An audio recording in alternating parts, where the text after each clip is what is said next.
But ನನಗೆ ಕೆಲವು ಕ್ವಶನ್ಗಳನ್ನು ಸಿದ್ದರಾಮಯ್ಯನವರು ಬಿಟ್ಟಿದ್ದಾರೆ. ಐ ಥಿಂಕ್ ಇದರಲ್ಲಿ ಹಾಕಬೇಕಿತ್ತು. ನಿಮಗೆ ಗ್ಯಾರಂಟಿ ಬೇಕಾ, ನಿಮಗೆ ಗ್ಯಾರಂಟಿಗಳು ಬೇಕಾ, ನೀವು ಖುಷಿಯಾಗಿದ್ದೀರಾ, ನಿಮ್ಮ ರೋಡ್ಗಳು ಹೆಂಗಿದ್ದಾವೆ, ನಮ್ಮ ಗವರ್ಮೆಂಟಿನ ನಿಮ್ಗೆ ಎಷ್ಟು ರ್ಯಾಂಕ್ ಕೊಡ್ತೀರಿ, ಇದನ್ನು ಸಾಮಾಜಿಕ ಅಲ್ವಾ, ಸಾಮಾಜಿಕ ಆರ್ಥಿಕ ಶೈಕ್ಷಣಿಕದ ಒಟ್ಟಿಗೆ ಗವರ್ಮೆಂಟಿನ ಒಂದು ಸರ್ವೆಯನ್ನು ಹೆಂಗೂ ದುಡ್ಡು ಖರ್ಚು ಮಾಡ್ತಾರೆ, ಟ್ಯಾಕ್ಸ್ ಪೇಯರ್ಸ್ ದುಡ್ಡು ಹೋಗುತ್ತೆ, ಆಗ್ಬೋದಿತ್ತು. ನಿಮ್ಮ ಊರಿನ ರೋಡಿನ ಪರಿಸ್ಥಿತಿ ಏನಿದೆ, ಬೆಂಗಳೂರವರಿಗೆ are you happy with the Bangalore, ನಾವು ಬ್ರ್ಯಾಂಡ್ ಬೆಂಗಳೂರು ಅಂತ ಹೆಸರು ಇಟ್ಟಿದ್ದೀವಿ, ಗ್ರ್ಯಾಂಡ್ ಬ್ಯಾಂಗ್ಳೂರ್ ಅಂತ ಹೆಸರಿಟ್ಟಿದ್ದೀವಿ, ಅದರ ಕತೆ ಏನಾಗಿದೆ ಅಂತ ಡೇಟಾ ಕೊಟ್ಟರೆ that will be more benefit. ಹೆಂಗೂ ಖರ್ಚು ಮಾಡೇ ಮಾಡ್ತಾರೆ, ಟೀಚರ್ಸ್ಗಳು ಹೋಗಬೇಕು. ಈಗ I don't think so how practically they are able to do it. ಈಗ ಟೆಕ್ನಾಲಜಿ ಬಗ್ಗೆ ಮಾತಾಡ್ತಾರೆ. ಇವರು ಇಷ್ಟು ಟೆಕ್ನಾಲಜಿ ಇರುವ ಬೆಂಗಳೂರಲ್ಲೇ ಕೂಡ ಟೆಕ್ನಾಲಜೀಸ್ ನೀವು ಯೂಸ್ ಮಾಡದೆ, ಈಗ ಒಂದು ಕಡೆ EVM ಬಬ್ಬೆ ಹೊಡಿತಿದ್ವಲ್ಲ ನಾವು, EVM ಅನ್ನು ಹ್ಯಾಕ್ ಮಾಡ್ತಾರೆ ಅಂತ, ಅದೇನಾದರೂ ಪ್ರಾಬ್ಲಮ್ ಆಗಿದೆಯೋ ಗೊತ್ತಿಲ್ಲ. ಇಲ್ಲಿನೂ ಏನಾದರೂ ಹ್ಯಾಕ್ ಮಾಡ್ತಾರೆ, ಜಾತಿ ಗಣತಿಯನ್ನು ಹ್ಯಾಕ್ ಮಾಡ್ತಾರೆ ಅಂತ ಕಾಂಗ್ರೆಸ್ ಕಾಣಿಸಿದ್ದೆ ಗೊತ್ತಿಲ್ಲ.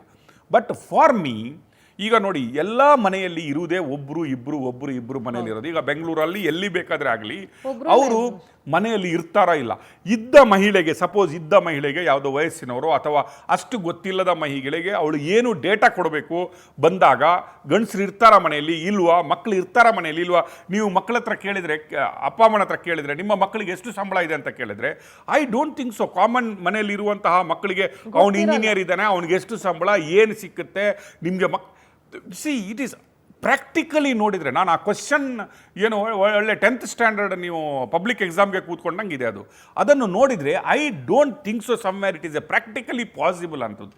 ಬಟ್ ನನಗೇನು ಅನಿಸುತ್ತೆ ಅಂದರೆ, ಇವ್ರಿಗೆಲ್ಲರಿಗಿಂತ ಜಾಸ್ತಿ ಇವರಿಗೆ ಬೇಕಾಗಿರೋದು ಡೇಟಾ. ಅಂದರೆ ಸ್ಟೇಟ್ ಗೌರ್ಮೆಂಟ್ ಡೈರೆಕ್ಟಾಗಿ ಜಾತಿ ಗಣತಿ ಮಾಡಲಿಕ್ಕೆ ಆಗಲ್ಲ ಅನ್ನುವ ಕಾರಣಕ್ಕೆ ಇದನ್ನು ಒಂದು ಸಾಮಾಜಿಕ, ಶೈಕ್ಷಣಿಕ ಮತ್ತು ಆರ್ಥಿಕವಾಗಿ ನಾವು ಏನು ಸರ್ವೆ ಮಾಡಲಿಕ್ಕೆ ಹೊರಟಿದ್ದೀನಿ ಅಂತ ಹೆಸರು. ಅಂದರೆ ಅಳಿಯ ಅಲ್ಲ ಮಗಳ ಗಂಡ ಅಂತ ಹೇಳ್ತಾ ಮಾಡ್ತಾ ಇದ್ದಾರೆ. ಎಕ್ಸಾಕ್ಟ್ಲಿ. ಅದಕ್ಕಿಂತ ಬೆಟ್ರ್ ಏನು ಮಾಡ್ಬೋದಿತ್ತಂದರೆ, ಇನ್ನೊಂದು 4 ಕ್ವಶನ್ ಹೆಂಗೂ ಇಷ್ಟು ಸೇರಿಸಿದ್ದಾರೆ. ಆರ್ ಯು ಹ್ಯಾಪಿ, ನಿಮಗೆ ಭಾಗ್ಯಗಳು ಬೇಕಾ, ನಿಮ್ಮ ಊರಿನ ಪರಿಸ್ಥಿತಿ ಏನಿದೆ, how you rank Congress government out of 10 ಅಂತ ಕೇಳ್ಬೋದಿತ್ತು. ಅದನ್ನು ಕೇಳಿದರೆ ಇನ್ನೂ ಸ್ವಲ್ಪ ಏನಾದರೂ ಗ್ಯಾರಂಟಿಗಳನ್ನು ಬಂದ್ ಮಾಡಬೇಕಾ ಬೇಡವಾ, ಅನುದಾನಗಳನ್ನು ಕೊಟ್ಟಿದೆಯಾ, ನಿಮ್ಮ MLAಗಳು ಕರೆಕ್ಟ್ ಇದ್ದಾರಾ. ಈಗ ನಾವು ಮಾಡ್ತಾಯಿದ್ವಿ ಇದೇ ರೀತಿಯ ಸರ್ವೆ ಮಾಡ್ತಾಯಿದ್ವಿ, MLAಯನ್ನು ಮಾರ್ಕ್ಸ್ ಕೊಡ್ತಾಯಿದ್ವಿ. We are doing that survey. ಎಲ್ಲೆಲ್ಲಿ ಏನೇನು MLA ಮಾಡಿದ್ದಾರೆ, ಏನೇನು ಪರಿಸ್ಥಿತಿಯಲ್ಲಿ MLA ಇದ್ದೀರ ಅಂತ ನಾವು ಮಾಡಿದ್ದೀವಿ. ಅದೇ ರೀತಿ ಸಿದ್ದರಾಮಯ್ಯನ ಮಾಡೋದು. ಆದರೆ ಇದರಿಂದ ಜನಗಳಿಗೆ ಏನು ಉಪಯೋಗ ಆಗ್ತಾ ಇದೆ ಅನ್ನೋದು, ಏನಾಗುತ್ತೆ ಉಪಯೋಗ ಜನಗಳಿಗೆ, ನಾನು ಯಾವ ಜಾತಿ ಅಂತ ಗುರುತಿಸಿಕೊಂಡದ್ರಲ್ಲಿ ಏನಾಗುತ್ತೆ, ಏನಾಗಲ್ಲ. ರಾಜಕಾರಣಿಗಳಿಗೆ ಏನಾದರೂ ಆಗುತ್ತೆ, ಅವ್ರ ಮನೆಯವ್ರಿಗೆ ಏನಾದ್ರು ಆಗುತ್ತೆ. ನಂಬರ್ ಆಫ್ ರಾಜಕಾರಣಿಗಳು ಯಾವ ಪಾರ್ಟಿಯವನು ಬಂದರೂ, ಯಾವ ಜಾತಿಯವನು ಬಂದರೂ ನಿಮ್ಮ ಜಾತಿಗೆ ಏನೂ ಮಾಡಲ್ಲ. That is what. ಈಗ ಲಿಂಗಾಯತರಿಗೆ ಕೇಳಿದರೆ ಏನೇನು ಮಾಡಿದ್ರಿ, ಹೌದು ಯಡಿಯೂರಪ್ಪನವರು ಬಂದರೆ ಸ್ವಲ್ಪ ಲಿಂಗಾಯತ ಮಠಗಳಿಗೆ ಅನುದಾನಗಳನ್ನು ಕೊಟ್ಟರು ಅಂತ ಹೇಳ್ಬೋದು. ಅದು ಬಿಟ್ಟರೆ ಮತ್ತೇನು ಮಾಡಿದರು ಅಂದರೆ ಗೊತ್ತಿಲ್ಲ. ಬೊಮ್ಮಾಯಿ ಅವರನ್ನು ಕೇಳಿದರೆ ಪರ್ಸಂಟೇಜ್ ಮಾಡಲಿಕ್ಕೆ ಹೋಗಿ ಬೊಮ್ಮಾಯಿ ಅವರು ಅಧಿಕಾರನೇ ಕಳ್ಕೊಂಡ್ರು ಅಂತ ಹೇಳೋದಿದೆ. ಅದೇ ನಾಳೆ DK ಶಿವಕುಮಾರ್ ಅವರು ಹೇಳ್ಬೋದು. ಈಗ 5ಕ್ಕೆ ಬಂದಾಗ ಸಿದ್ದರಾಮಯ್ಯನವರು ಏನು ಮಾಡಿದರು ಅಂತ ಕೇಳಿದರೆ ಸಿದ್ದರಾಮಯ್ಯನವರು ಒಂದು 2-3 ವರ್ಷಗಳನ್ನು ಹೇಳ್ಬೋದು. ಬಿಟ್ಟರೆ ಏನು ಮಾಡಿದರು, ಅವ್ರಿಗೆ ರಾಜಕಾರಣಿಗಳಿಗೆ ಯಾವಾಗಲೂ ಹಿಂದುಳಿದವರು ಹಿಂದೆನೇ ಇರಬೇಕು, ಜನಗಳು ಮುಂದೆ ಬರಬಾರ್ದು.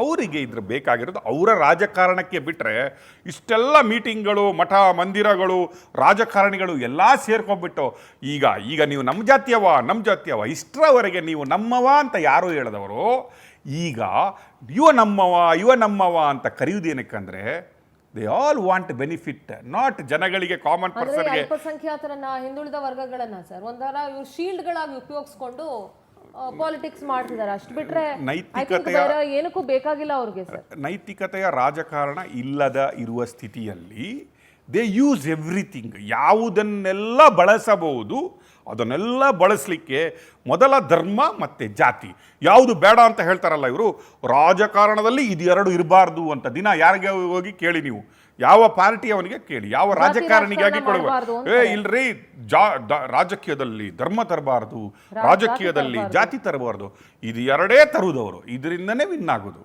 ನಾನು ಹೇಳ್ತಿದ್ದೀನಲ್ಲ, ಇದೇ ಬೇಕು ಅವರಿಗೆ. ಅದು ಬಿಟ್ಟರೆ ಡೆವಲಪ್ಮೆಂಟ್ ಬೇಸ್ಡ್ ಪಾಲಿಟಿಕ್ಸ್ ಇಲ್ವೇ ಇಲ್ಲ ಸರ್.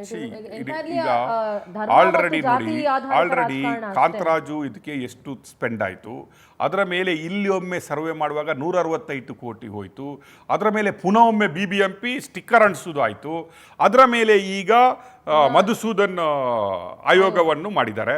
ಇಷ್ಟೆಲ್ಲ ಮಾಡಿ ಕಡೆಗೆ ಸಿಗುವುದು ಏನಂದರೆ ಜನಸಾಮಾನ್ಯನಿಗೆ ಚೊಂಬು ಮಾತ್ರ.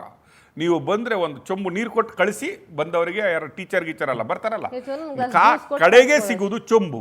ಅದು ನಾನು ಹೇಳ್ತೀನಿ, ಇದು ಆದ ಮೇಲೆ ನಿಮ್ಮ ಜಾತಿಗಳನ್ನು ನೀವು ಗುರುತಿಸಿದ್ರಲ್ಲ, ಗುರುತಿಸಿ ಆದ ಮೇಲೆ ಅದೇ ಸ್ವಾಮೀಜಿ ಹತ್ರ, ಅದೇ ರಾಜಕಾರಣಿ ಹತ್ರ ನೀವು ವಾಪಸ್ ಹೋಗಿ, ಅಲ್ಲ ಸ್ವಾಮೀಜಿ ನಾನು ಲಿಂಗಾಯತ್ ಅಂತ ಹಾಕಿದೆ, ಲಿಂಗಾಯತ್ ಏನು ಮಾಡಬೇಕಪ್ಪ ನಾನು ನಿಮಗೆ ಕೇಳ್ತಾರೆ. ಹೌದಪ್ಪ, ಅದೇ ರಾಜಕಾರಣಿ ಹತ್ರ ಹೋಗಿ ಕೇಳಿ, ನಾನು ಸರ್ ಲಿಂಗಾಯತ್ ಅಂತ ಬರ್ದಿದ್ದೀನಿ, ಹೌದಾ ಬರ್ದಿದ್ಯಾ, ಆಯಿತು, ಓಟ್ ಹಾಕಿದಂಗೆ, ಓಟ್ ಹತ್ರ ಬಿಟ್ರೆ ಪ್ರಶ್ನೆ, ಓಟ್ ಹಾಕಿ ನೆಕ್ಸ್ಟ್ ಹೆಂಗೆ ಮರೀತಾರೋ, ಇದು ರಾಜಕಾರಣದ ತೆವಲಿಗೆ ಈ ಜಾತಿ ಗಣತಿ ಬೇಕು, ಇದನ್ನು ಮಾಡ್ತಾ ಇದ್ದಾರೆ, ಬಿಟ್ಟರೆ ನಥಿಂಗ್ ಎಲ್ಸ್ ಇದೆ.